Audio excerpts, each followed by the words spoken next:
I am Father Dion, the Post-Catholic Chaplain of the Headquarters and Headquarters Support Group of the Philippine Army.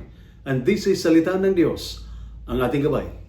Today is Thursday, July 10, 2025, of the 14th week in Ordinary Time.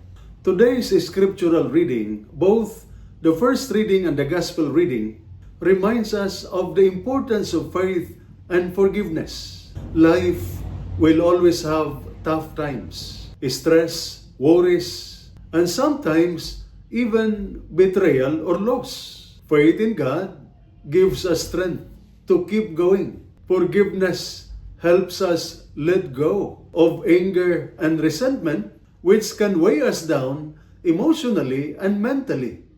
In our first reading, for instance, Joseph was betrayed by his own brothers, sold as a slave, and faced many hardships.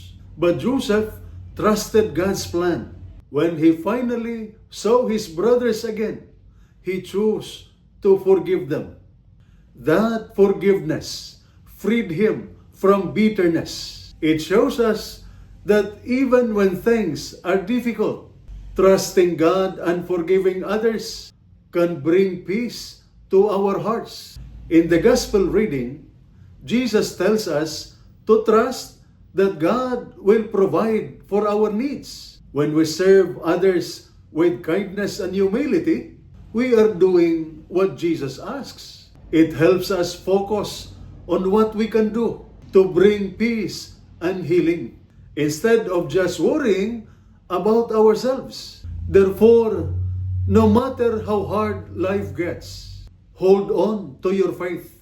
Forgive, serve others with humility, and trust that God has a plan. That is how we build resilience in mind, in body, and spirit. And this is Salita ng Diyos, ang ating gabay. Let us pray. Almighty God, as we stand here today, we thank you for your guidance and strength. Protect our soldiers as they fulfill their duty and fill them with courage, discipline, and resilience. Help them forgive those who wrong them and keep their hearts steadfast in faith. Shield their families and loved ones and grant them peace amid the challenge they face. May your presence inspire them to serve with humility and integrity. We trust in your protection and grace.